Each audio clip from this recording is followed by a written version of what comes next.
यूं तो जगन्नाथपुरी धाम विश्व विख्यात है। बहुत सारे अनोखे आश्चर्य जगन्नाथपुरी धाम के साथ में जुड़े हुए हैं, जैसे ध्वजा का विपरीत दिशा में उड़ना, मंदिर के अंदर समुद्र की आवाज नहीं आना और भी न जाने कितने आश्चर्य भगवान के मंदिर के साथ जुड़े हुए हैं। भगवान के हर मंदिर के साथ में उनके भक्तों का नाम भी उसी आदर के साथ में लिया जाता है जो भक्त शिरोमणि कहलाए। इसी क्रम में हम आपको एक अनसुने पहलू से रूबरू करवाते हैं जिसके बारे में बहुत कम लोग ही जानते हैं। भगवान जगन्नाथपुरी धाम का एक संबंध मकराना से भी है।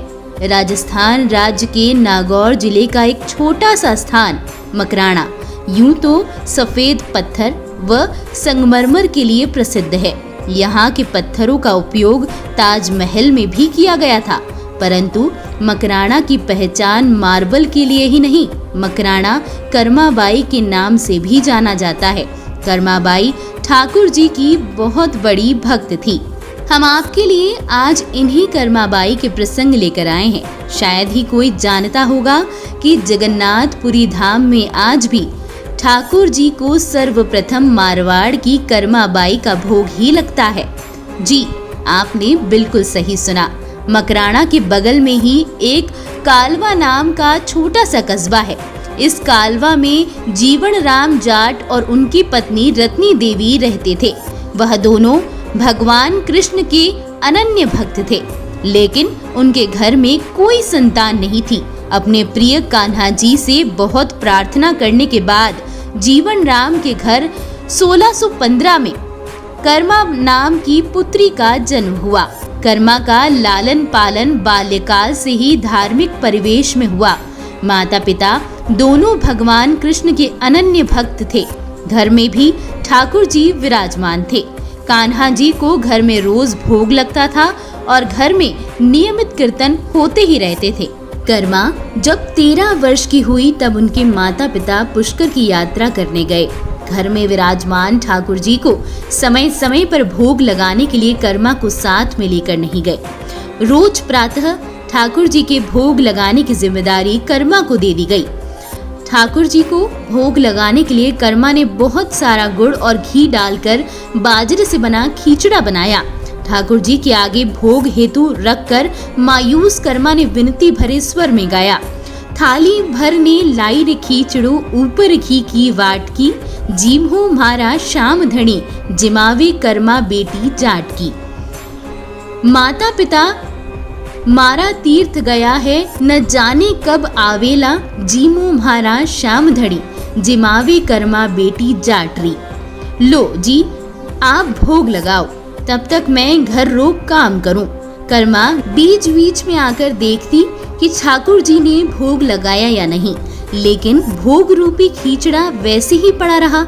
दोपहर हो गई। कर्मा को लगा कि खीचड़े में कोई कमी रह गई होगी, तो वह बार बार खीचड़े में घी और गुड़ डालने लगी। दोपहर को कर्माबाई ने बड़ी व्याकुलता से कहा, ठाकुर जी भोग लगा लियो, नहीं तो आज भूखी ही रूला। शाम हो गई, ठाकुर जी ने भोग नहीं लगाया। इतने में नन्ही कर्मा भूख से व्याकुल होने लगी और बार बार ठाकुर जी की मनोहार करने लगी।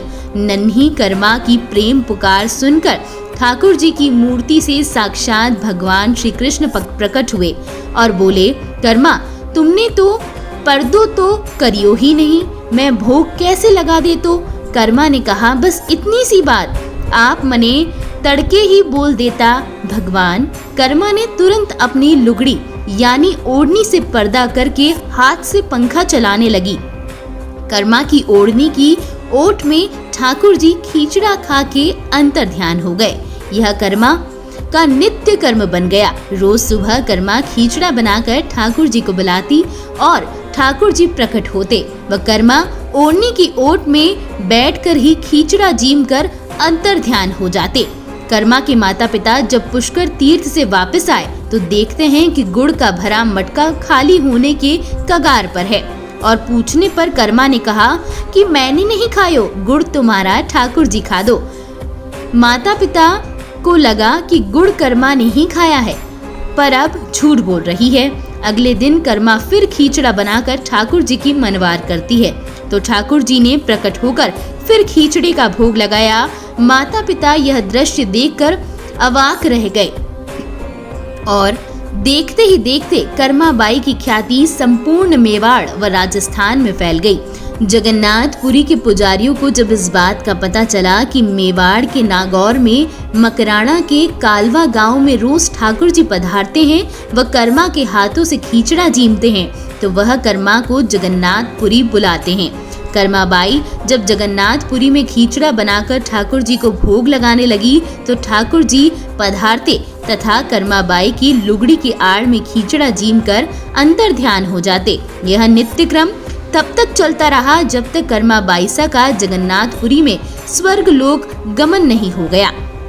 जगन्नाथपुरी में ठाकुर जी को 56 भोग लगते हैं। इसमें पहला भोग कर्मा बाईसा की रसोई में बने खींचड़े का ही लगता है। जगन्नाथपुरी में ठाकुर जी के मंदिर में कुल 7 मूर्तियां लगी है, जिसमें 5 मूर्तियां ठाकुर जी की परिवार की है, एक मूर्ति सुदर्शन चक्र की है, एक मूर्ति कर्मा बाईसा की है और रथ यात्रा के समय भी ठाकुर जी की मूर्ति के समीप कर्मा बाईसा की मूर्ति विद्यमान रहती है। कहते हैं कि कर्मा बाईसा की मूर्ति प्रथम रखे बिना रथ अपनी जगह से हिलता भी नहीं है। ऐसी भक्त और वीरों की भूमि राजस्थान को मेरा कोटि कोटि प्रणाम।